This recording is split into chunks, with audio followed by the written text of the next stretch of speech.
तारर साहब, आप मुझे बता सकते हैं कि राणा साहब ने अभी तक अपनी ट्विटर स्पेस में क्या हिकमत अमली बताई है?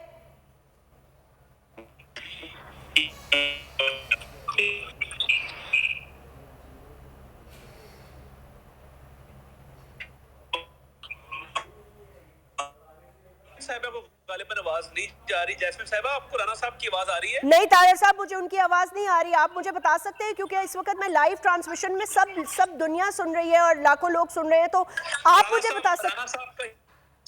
राणा साहब का ये कहना है कि देखिए, ये पीटीआई के वर्कर जरूर निकले हैं, और दूसरी बात ये है कि लाहौर जो है ये 1 करोड़ से ऊपर आबादी का शहर है, और वहां पे लोग हैं वो चंद 100 या 1000 कह लें, 1200 कह लें, और एंड पे जो इख्तिताम हुआ है वो 10,000 तक लोग पहुंचे।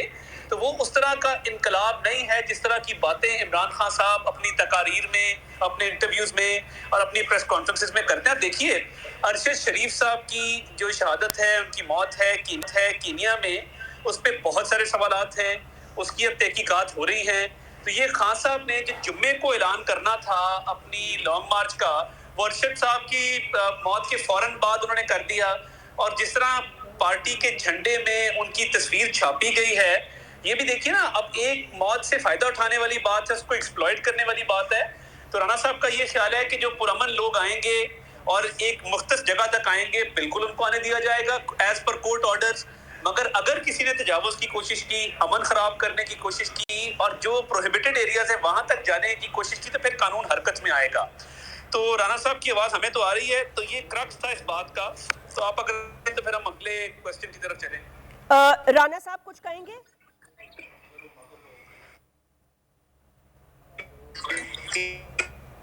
नहीं अता तारर साहब, सॉरी, मुझे उनकी आवाज नहीं आ रही, लेकिन आपने उनकी बात का मुझे क्रक्स बताया है। अता तारर साहब, मैं आपसे एक और बात पूछना चाहती हूँ। पूरा मुल्क बहुत ज्यादा गमजदा है। मेरी एक रिक्वेस्ट होगी, राणा साहब की आवाज हमें आ रही है, कोई टेक्निकल इशू शायद आपके एंड पे है। We don't want to convert this into a talk show or a transmission. No, I completely understand, लेकिन अरशद शरीफ साहब के हवाले से सिर्फ बता दीजिए, अरशद शरीफ साहब के हवाले से बता दीजिए कि कब तक इंक्वायरी रिपोर्ट आ जाएगी। This is my last question. देखिए, एक तो इनिशियल पोस्टमार्टम रिपोर्ट में आपने देखा कि न्यूज में भी रिपोर्ट हुआ है कि वो ब्लीडिंग से 30 मिनट्स के बाद डेथ हुई है। अब कीनिया टीम रवाना हो चुकी है।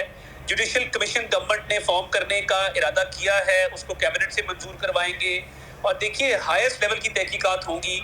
इसमें जो एजेंसी, जो इंटरनेशनल एजेंसी इन्वॉल्व होना चाहे उनको ज़रूर करेंगे। बट ये सवाल, इसका जवाब आना चाहिए कि फार्म हाउस किसका था, उनके साथ खुरम कौन था, वकार कौन था, किसने दुबई जाने पे मजबूर किया, किसने कीनिया जाने पे मजबूर किया। तो देखिए, ये सारे सवालात का जवाब आना चाहिए, और ये हम चाहेंगे कि शफाफ तरीके से आए और अनबायस तरीके से आए, और ये कौम के सामने इन तमाम सवालात के जवाब आने चाहिए कि इसका बेनिफिशियरी कौन है और इसमें कौन लोग इन्वॉल्व, और फैसल बाडा साहब को भी शामिल तफ्तीश करके उनके फोन का भी फोरेंसिक इसमें होना चाहिए। बहुत शुक्रिया, बहुत बहुत शुक्रिया अता तारर साहब। Thank you very much for letting me ask this question. Very kind, very kind. बहुत शुक्रिया। अब मैं हमें जरा थोड़ा सा जी सर, प्लीज गो अहेड।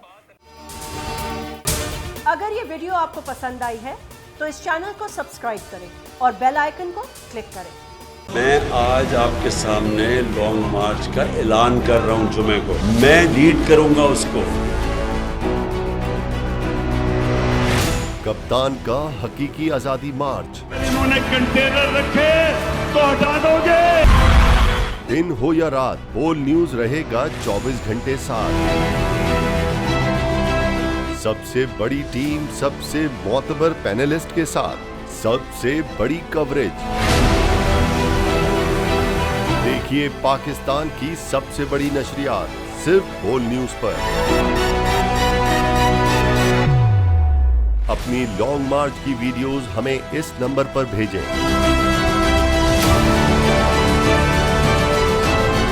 सबसे ज्यादा व्यूज, सबसे ज्यादा रील्स और सबसे ज्यादा रेटिंग के साथ बोल अब भी नंबर 1 पोजीशन पर बरकरार।